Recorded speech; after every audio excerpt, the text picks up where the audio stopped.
Nos visita ahora un economista de fuste, el doctor Jorge Todesca, que fue ex ministro de Economía, entre las múltiples actividades que desarrolló.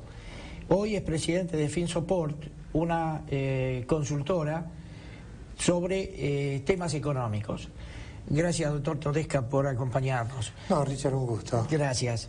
Usted pasó por gobiernos. ¿Existe la obediencia debida? No.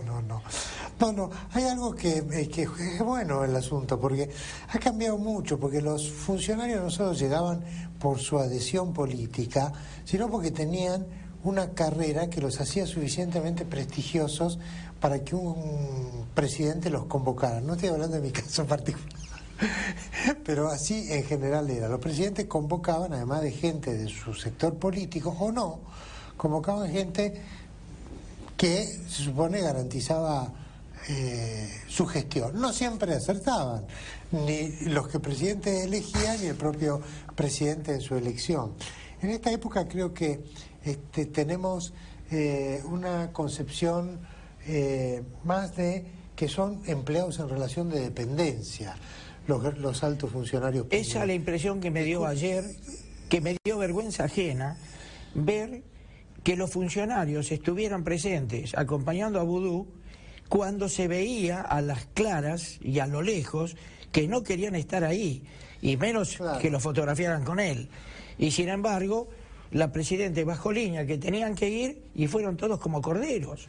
Claro, sí, bueno, probablemente ese es un hecho, algo así como culminante, simbólico de una situación previa, que es que esta situación así de relación de dependencia, de que si el presidente dice, el presidente no dice, en otros momentos de nuestra historia, no de nuestra prehistoria, sino de nuestra historia reciente, si un ministro no está de acuerdo con la orientación del presidente o viceversa, dice, bueno, hasta aquí llegamos juntos, yo sigo mis actividades, le dice el ministro, pero hay gente que no existe afuera del círculo gubernamental, afuera de la alfombra roja, ¿no? Hay gente que se acostumbra a la alfombra roja y defiende ese espacio de la alfombra roja por encima de por ahí principios, convicciones y demás. Yo soy muy crítico de eso, porque la verdad yo he tenido el honor de colaborar con el presidente Alfonsín, a pesar de no tener una militancia radical, cuando él necesitó una colaboración y parte de su equipo me impulsó a hacerlo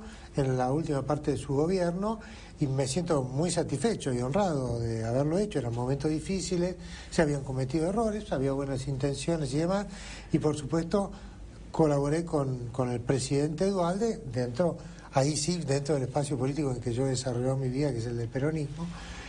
Pero en uno y otro caso, yo tuve una experiencia de presidente que eran muy respetuosos de sus funcionarios. Yo era muy joven cuando colaboré como secretario de Comercio con el presidente Alfonsín. Y el presidente Alfonsín, yo lo veía como un prócer, ¿no? Ahora quizás se lo ve más como un prócer todavía. Pero yo en ese momento, ¿no? Lo veía así. El presidente Alfonsín me trataba con un respeto, y demás, y escuchando opiniones y demás, que me parece inimaginable en esta situación. No hablemos de Eduardo Duhalde, que lo conocía más, que era un espacio político más próximo. Y bueno, estos cuentos parecen un poco cuentos de hace 2 siglos, y son cuentos de hace 15 años, ¿no? Doctor, al tema de los holdouts. Hoy se estaba debatiendo si va a viajar, si no va a viajar, que si lo va a mandar a su gente y él no va a viajar. Una pregunta, claro, hay que estar muy metido dentro del riñón y la cabeza de la presidente, pero ¿no estarán tratando de magnificar el problema con los holdouts de modo tal que llevar las cosas hasta las últimas consecuencias, después arreglar como sea, pero arreglar, y ponerlo en superficie a Kicillof como el señor que nos sacó del grave problema e instalarlo como una figura presidencial? Bueno, voy a dividir el comentario en 2 partes. La parte más técnico-profesional y la que puede tener que ver más con la... Lo otro es muy subjetivo. Bueno, la política es así, ¿no? También. O el análisis político es así. Desde el punto de vista del problema en sí mismo, bueno, la Argentina recibió una sentencia desfavorable que va a tener que ver la forma de cumplir. O sea, lo que puede estar en discusión es cómo se hace, no si se hace o no se hace.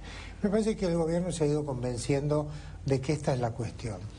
De otro lado, por distintas circunstancias, hay un aspecto del fallo del juez Griesa, que es este de que hay que pagar simultáneamente a los propios acreedores reconocidos y a los nuevos reconocidos por el tribunal, de manera simultánea, que, y no hablo solo de mi opinión personal, sino que hay bastante opinión en el medio financiero internacional, ha sido legal, sin ninguna duda, pero lo que podemos llamar fundamentalista, o sea, desde una posición muy dura, ¿no?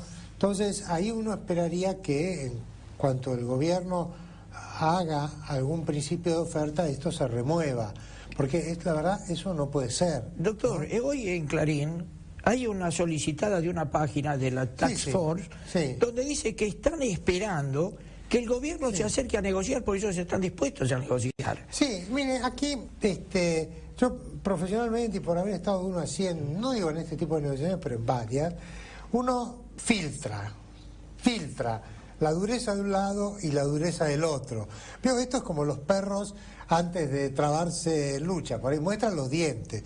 Las dos partes están mostrando los dientes, no nos debemos preocupar demasiado por eso, porque forma parte, podría no haber formado parte de la escenografía, pero yo creo que forma parte de la escenografía. Lo cierto es que está habiendo negociaciones, ¿no? Digo, cada uno muestra los dientes, pero está habiendo negociaciones, y me parece que esa es la buena noticia, y yo esperaría que esas negociaciones llevaran a resolver el problema. Efectivamente, como usted decía, creo que el gobierno magnificó el asunto después de haberlo minimizado, ¿no? Le dije, esto no va a pasar, no les pagamos, qué sé yo. Después, cuando se encontró frente al fallo, dijo, este fallo destruye y derrumba la negociación que hizo la Argentina. Yo creo que eso tampoco va a ocurrir, que la Argentina no se va a derrumbar, la negociación ya hecha, no le interesa a nadie, no le interesa a los nuevos que reclaman, obviamente no le interesa a los que aceptaron estar en el canje, no le interesa al gobierno, por lo menos creo que es así, no le interesa al gobierno y no le interesa a nadie en el mundo. Entonces, creo que es difícil que ocurra. Después, el posicionamiento político del ministro, y no sé, digo, sinceramente, creo que las cartas están relativamente echadas, por lo menos en lo que se refiere al próximo escenario electoral, ¿no? Yo diría que Kicillof no le da el piné para aspirar a presidencia, pero como la Presidente tiene muchas de estas ideas, que lo ha ido demostrando a lo largo de los últimos años. Bueno, sin ir más lejos, la designación del vicepresidente que tenemos. Ni hablar.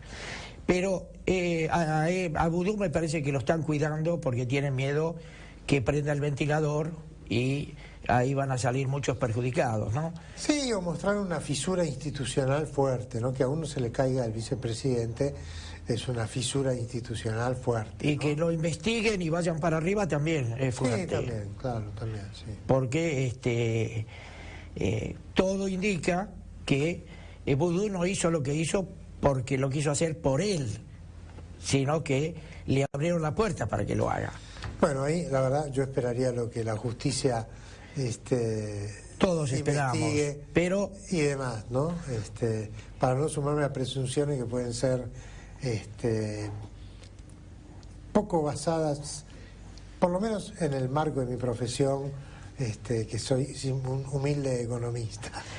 Pero usted sabe que nadie puede tomar una decisión como la que se tomó sin tener la bendición papal, por decir de alguna manera. Puede ser, hay muy diferentes circunstancias. Yo preferiría no meterme mucho en eso, porque me parece que la justicia está haciendo un buen trabajo.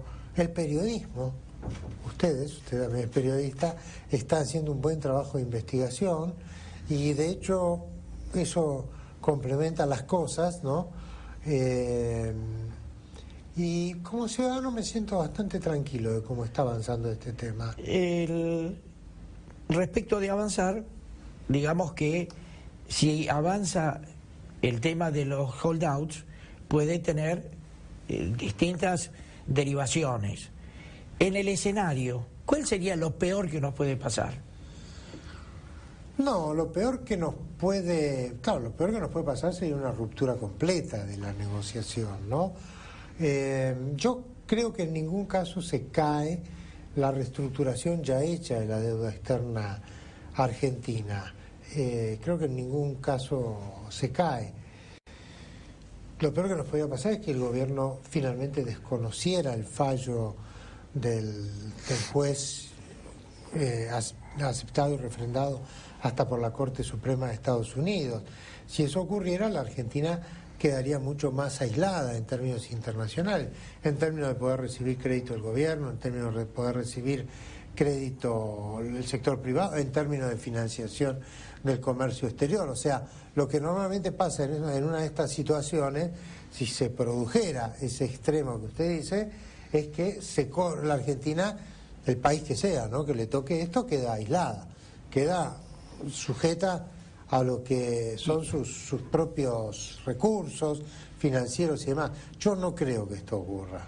El vivir con lo propio no existe. Claro, en un mundo globalizado es muy difícil. No, hay un buen ángulo de vivir con lo propio, que es de apreciar lo que el país tiene, que a veces no lo apreciamos lo suficiente.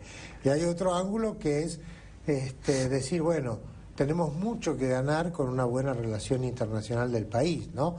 No solo por nuestras exportaciones que se hacen tan fluidamente, porque son productos demandados internacionalmente, sino porque, bueno, en el mundo hay liquidez, hay vocación inversora. La Argentina es una economía importante dentro del mundo, no es un tan pequeño país, somos una de las 3 economías más importantes de América Latina, y si la Argentina está ordenada económicamente, es un país que está para recibir inversiones, con recursos naturales que atraen inversiones, como comentaba Jesús, y con otras actividades que también atraen inversiones, ¿no? Somos productores de alimentos en cantidades millonarias en toneladas, pero una de las tantas incongruencias y la falta de decisión política para ordenar todo esto, no transportamos una tonelada en buques de bandera argentina,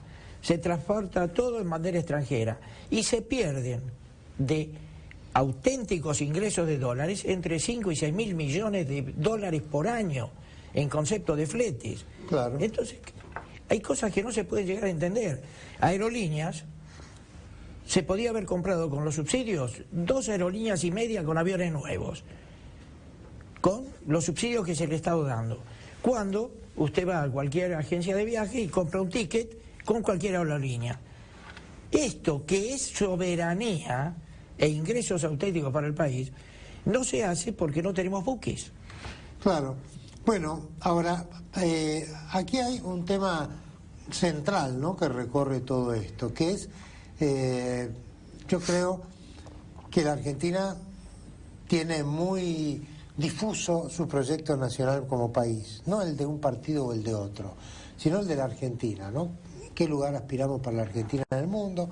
Pues un partido podrá poner algunas cosas como más prioridades o como menos prioridades. Entonces, tenemos permanentemente un movimiento hacia unos u otros extremos, uno que dice no hay que preocuparse por estas cosas como tener una flota naviera nacional, y entonces la rematamos o no la desarrollamos o la dejamos de venir obsoleta. Yo no soy un especialista en eso. Lo mismo puede pasar con el caso de Aerolíneas Argentinas. Primero la privatizamos de una manera bastante confusa. Pero se sabe de quién es Aerolíneas. Pues exactamente, por eso dije confusa y anárquica. Pues mi siguiente frase era a punto tal de que ni sabemos de quién es, ¿no? Y la hemos estatizado sin saber de quién es, como se ha estatizado Chicone, también sin saber muy bien de quién es. Pero bueno, bueno, a ver, estas cosas los argentinos necesitamos ordenarlas y necesitamos pedirles, plantearles a los que se postulan como futuros dirigentes que estas cosas no pueden seguir ocurriendo, porque en cada una de estas cosas el país pierde enorme cantidad de recursos, retrocede en su propia toma de decisiones. El problema fuerte, uno de los problemas fuertes que tenemos en este momento, es que si usted mira el entramado del gobierno, no sabe cuál es el proceso de toma de decisiones. ¿Cómo se toman las decisiones? Usted decía, bueno, no estamos en la cabeza del presidente. Bueno, pero ciertamente el presidente tiene siempre, por el esquema institucional de la Argentina, una relevancia muy grande en el esquema. Somos un país presidencialista, pero en realidad no sabemos cómo se toman las decisiones. Si usted entra a una empresa, y es alguien que conoce de empresa, mira la empresa y más o menos sabe si está ordenada o no está ordenada. Cuando uno ha estado en distintos gobiernos, mira la estructura de gobierno y sabe si está ordenada o no. No si va hacia donde a uno le gustaría, que es otra cosa. Porque si usted mira esta estructura de gobierno, está todo cruzado. Digo, usted ve un funcionario que se ocupa de un tema que en realidad compete a otra área. Esas eran cosas, no le diría que sacrosantas, pero más o menos, ¿no? Si usted es ministro, tiene un área de competencia, no se le mete otro. Y el presidente no le manda que se meta otro en su área. Porque si no, habitualmente los ministros van y lo miran al presidente y digan, presidente, ¿qué me quiere decir? Yo me voy. Quédese usted con todo el gobierno. El que ganó las elecciones fue usted. No, los ministros son delegados del presidente de la República. Pero esta organización de gobierno es absolutamente confusa, es absolutamente caótica. Entonces todo el tiempo estamos mirando al vértice. Y usted no tiene documentos escritos. Uno le pregunta, ¿usted qué piensa que va a hacer el Banco Central? Mire, no sé, porque el programa monetario del Banco Central hoy no existe. Con todo respeto, porque creo que el Banco Central está tratando más o menos de manejar prudentemente las cosas, pero si usted abre la página de internet del Banco Central, está el programa monetario de la anterior gestión, de diciembre del año pasado, que plantea unas metas y unos objetivos, es algo probablemente un poco abstracto, pero plantea unas metas y unos objetivos que no tienen nada que ver con lo que está ocurriendo ahora. Entonces, ¿qué va a hacer mañana?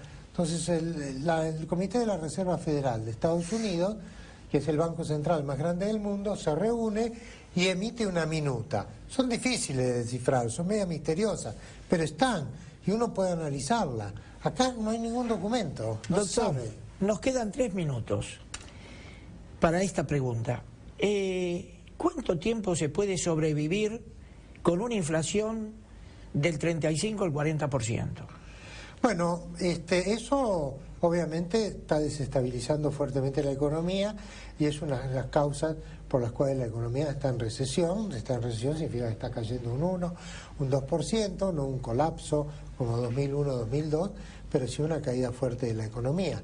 Y finalmente, o alguien va a enderezar esto, o el llamado ajuste que el gobierno tanto dice temer y que no quiere hacer, se hace caóticamente, que es parte de lo que está ocurriendo ahora.